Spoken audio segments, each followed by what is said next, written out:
The village in it with a map and a plan.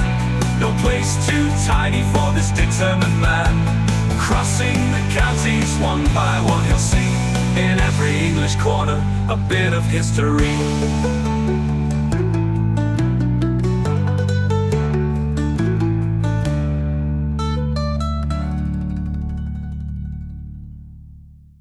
The North Kesteven series is sponsored by Gainsborough Cycles 01427 617 752. For all your cycling needs, this is your one-stop shop located at 20 Ropery Road, Gainsborough, or online at gainsboroughcycles.com. There's a link in the description. Gainsborough Cycles, ask for Trevor Halstead.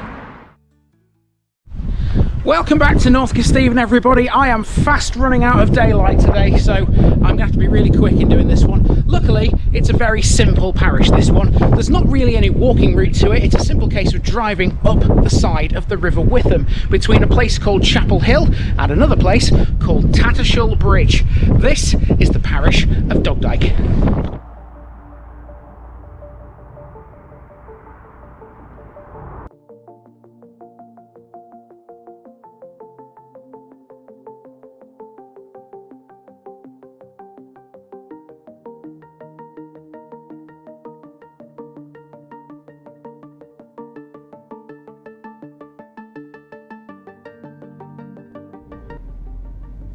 Dogdyke, dock or water lily ditch.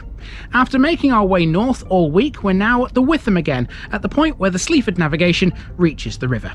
This is Dogdyke, a small hamlet on the western bank of the Witham, situated close to the point where the River Bain also terminates. It's 2 miles south of the East Lindsey village of Tattershall, and part of its boundaries cover a bridge that's linked to that village's most well-known feature, its castle. Dogdyke is a bit of a strange parish. Most of the interesting bits centre around the Witham and Tattershall Bridge, and some are even on the wrong side of the river. The vast majority of the ground it covers is agricultural farmland, and the main road skirts the edge of the river.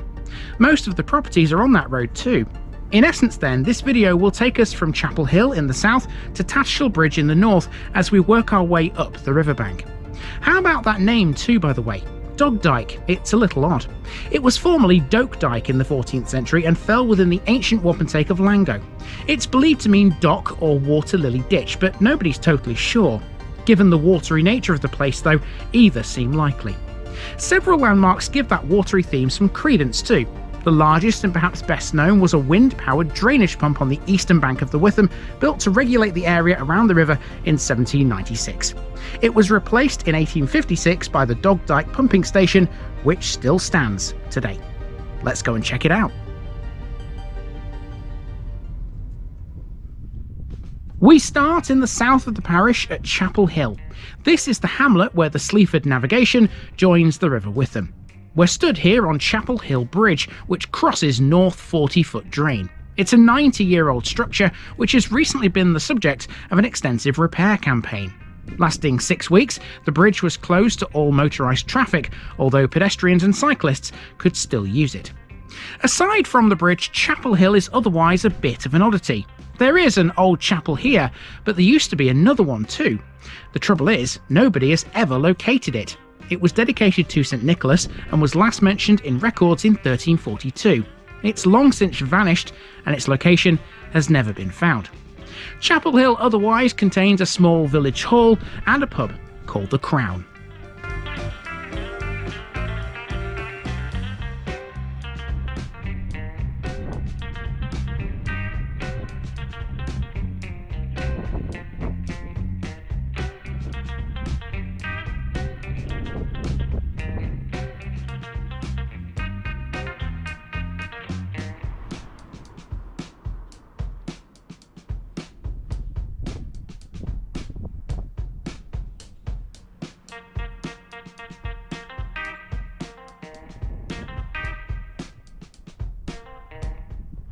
Well, save for a few more houses, which you can just about see over there, that's about all there is here in Chapel Hill. We're going to drive from this now up the side of the River Witham. Now, most of the landmarks you're going to see between here and the other end of this route are on the other side of the river. It's a very strange situation that even though this is Dogdyke Parish, most of Dogdyke's important stuff isn't actually in the parish, it's on the other side of the river.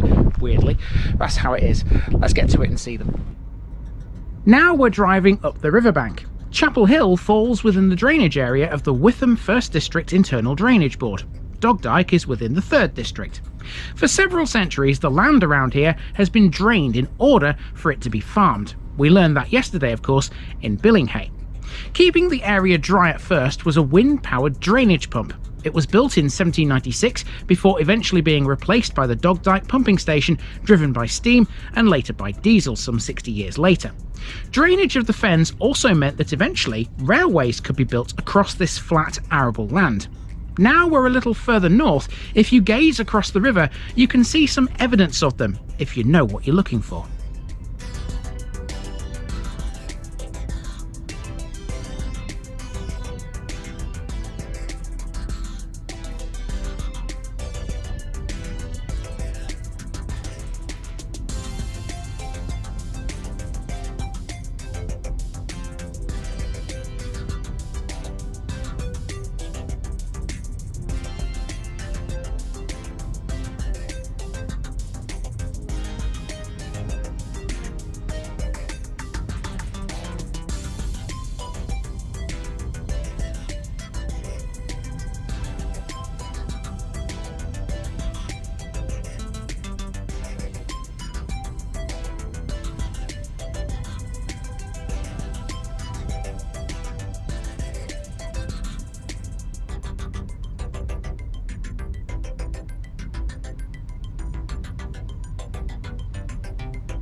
Blimey, let me tell you, this river right now is high. It is high. It's not quite got up to the top of the bank, but it ain't far off. We've had quite a lot of rain and snow just recently, so yeah, this happens in the winter time. Let's talk a bit about what we can see on the other side then, because over there, there's a marina, there's also a pub, and lots of other things we can talk about. Situated on the opposite riverbank is the Packet Inn, which dates from 1924. It's close to the site of the former Dogdyke railway station. It was from that pub that a ferry once crossed the river to this side, terminating at another inn called the Captain's Table. The Captain's Table owned the ferry rights. Although it was in a very rural location, it was often busy in the summer. The railway station made Dogdyke a much more important place than it is today. The station, and essentially the hamlet of Dogdyke itself, served as a transshipment point where several waterways converged. It was located not only close to the end of the Sleaford navigation at Chapel Hill, but also at the southern terminus of the Horncastle Canal and at the point where the River Bain ends too. It was on the now closed Boston to Lincoln line, which we've met before in places like Stixwold, Bardney and Washington. Principally, trains using the station handled freight and their loads were agricultural, but they sometimes carried coal for the pumping station, whose fuel had always previously been delivered by water instead. The station closed in 1963 but was immortalised a year later in a song called Slow Train by Flanders and Swan. Today, the site of the station is a huge marina, accessible only from the eastern bank of the Witham.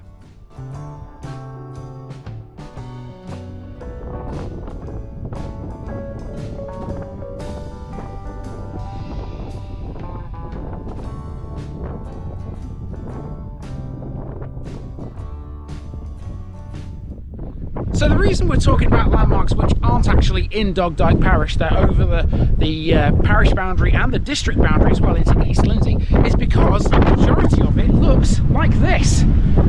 It's all fields. You have to remember that this area used to be a massive marshland, and these fields were created by draining that marshland, and yeah, there isn't really a great deal of history when you think of it like that.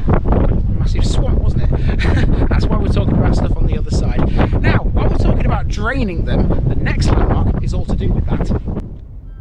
A bit further up the bank, look over the water again and you'll see Dogdyke Pumping Station. Officially, it's more accurately a drainage engine, because that's what it was built to do, drain the Fens. The drainage of 2,500 acres of land around Tattershall was authorised in 1796, and originally a wind-powered engine did the job. Later in 1844, drainage came under the control of the Witham 3rd District Commissioners, and they would replace that structure with the building you see here today.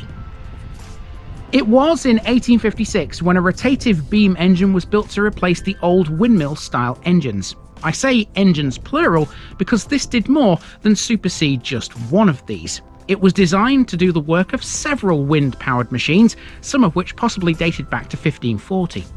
The engine discharges water into the River Witham, but also has a long fetch from a drain parallel to the river. That's called the Dogdyke engine drain and originates just south of Kirkstead at a place called Parkbeck. Even though steam power has long since been abandoned in favour of diesel, Dogdyke's engine still runs on it occasionally. Maintained as it is by a preservation trust, it's steamed on weekends throughout the summer. This means it has a claim to fame. The Preservation Trust reckon that this is the oldest working steam drainage engine in the world. For the technical people out there, it was built by Bradley and Craven Limited of Wakefield and has a 16-foot flywheel, a cylinder of 24 inches in diameter and 48 inches stroke. The construction is similar to an A-frame, but the decorative form of the cast iron upright obscures that basic shape and might be considered unique. Its first boiler, which lasted until 1909, was a twin-tube Cornish type, working at 12 psi. The replacement was a Lancashire boiler made by Foster's of Lincoln, which delivered 15 psi instead. Although the structure of the boiler survives, its rear end has been removed to make room for a modern vertical boiler, which is used for the demonstration steamings. The steam engine was replaced in 1940 by a Ruston and Hornsby 7XHR diesel engine driving a 22-inch Gwynnis centrifugal pump. This engine has a capacity of 23.6 litres, a single horizontal cylinder of 10 inches bore, and develops 40 horsepower at 300 RPM.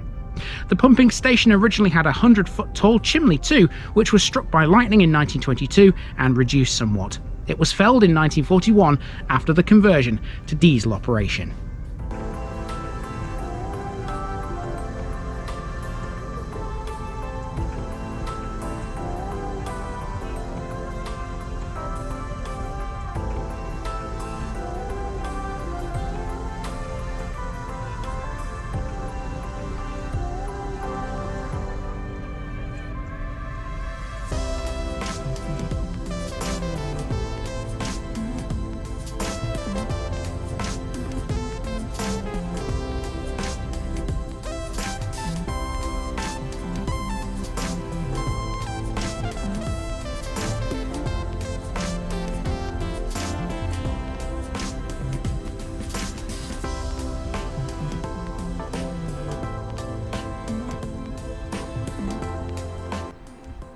Now we've come north again into a place called Tattershall Bridge. The reason for that name will become obvious in a moment, but first of all, let's talk about the pub you can find here. Since the demise of the Captain's Table, the only pub left on the riverbank is the Royal Oak. Situated beside the Witham, adjacent to the old bridge that gives the place its name, this is conveniently located for fishermen, walkers and cyclists. The pub has a number of separate rooms and a cosy bar area. Now, other than the pub, Tattershall Bridge doesn't have a great deal more to shout about. It does, though, however, have a piece of history you can't see. On the 3rd of March 1975, an aircraft, Phantom XV-416 from RAF Coningsby, hit the top portion of a house here in Tattershall Bridge just before 3 p.m. The aircraft came from 111 Squadron. The pilots, Flying Officer Phil Tolman and Navigator Flight Lieutenant Dave Trotter, had ejected before the plane hit the ground.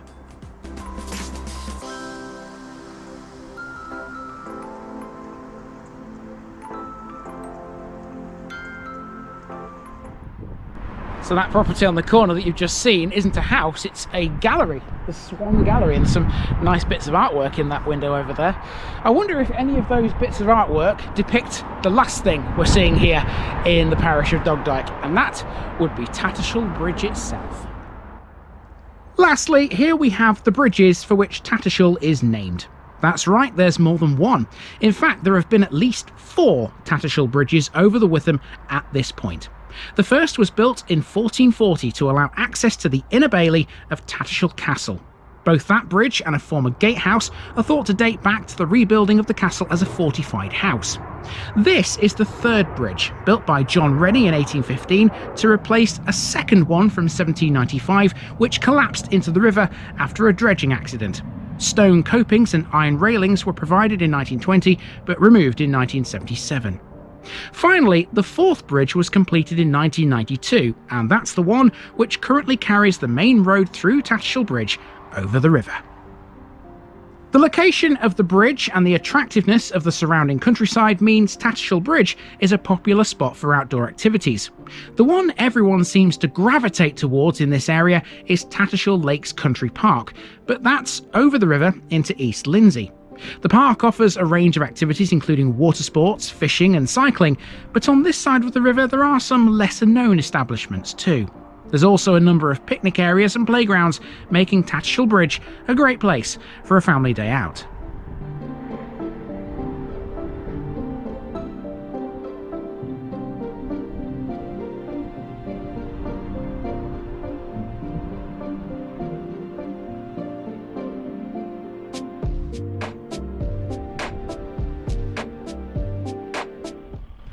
Well, there you have it, folks. That's the parish of Dogdyke in a sort of nutshell, I suppose.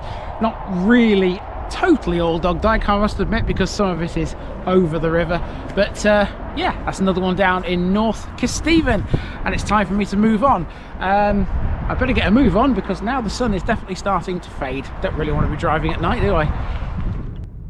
And to finish this episode, I continued up the Witham bank as we leave this part of North Kesteven behind. It's a bumpy road this, which runs between Tattershall Bridge and Kirkstead Bridge in the parish of Martin. Join me tomorrow though, as we reconvene with the part of North Kesteven closest to Lincoln. We've still got 3 to cover up there, and tomorrow we'll knock one of them off this list. See you later.